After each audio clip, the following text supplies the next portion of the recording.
Small MPVs, they're for people who want the maximum amount of space for as little money as possible. And in this respect, the Skoda Roomster fills that brief very nicely indeed.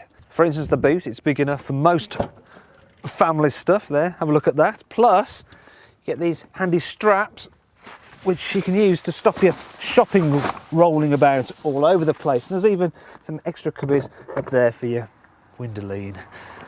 The Roomster is very roomy here in the back as well. I mean, there's big footwell and you can slide your feet into the chair in front. The back seats are raised up over the front one so kids get a good view out. There's absolutely loads of headroom, and this big back window makes you feel a bit like you're in the Popemobile, but perhaps the best thing is the flexibility of these seats. So cue an informative montage.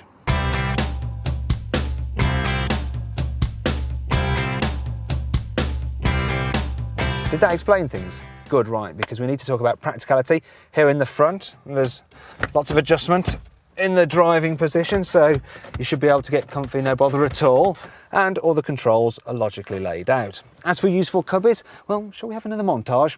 Let's have another montage.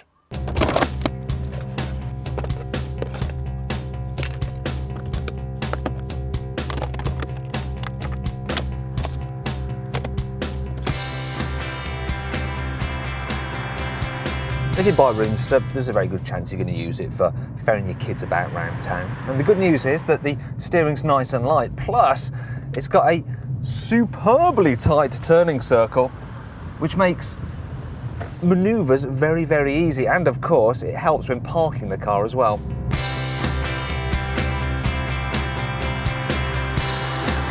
However, the Roomster isn't only suited to the urban environment, it's actually pretty decent out on the open road too. It handles surprisingly well for a tour vehicle and mini MPV. It doesn't roll about at all. I mean, I won't go as far as say it's fun, but it's reasonable enough. It rides good too. The suspension does a good job of ironing out bumps in the road at speed, and this, plus the comfy seats, relatively quiet cabin, means that your kids should be able to drop off on longer journeys, so you don't have to put up with hours of, "Are we there yet?" However, not everything is perfect. A couple of complaints I have is the 1.2 entry-level petrol engine is noisy, it's slow, and to be fair, it's not actually that economical either.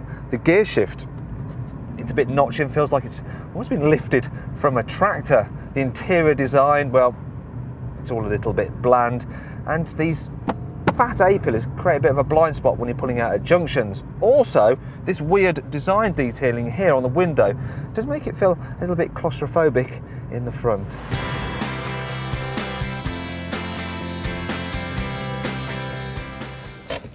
And that brings me on to the Roomster's oddball styling, because it's as though the front half was designed by one person, the back half by another, and they never actually saw each other's designs until it was too late.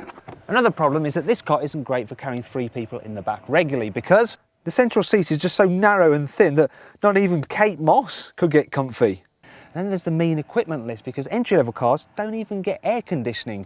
And imagine going a long journey with a car full of sweaty kids.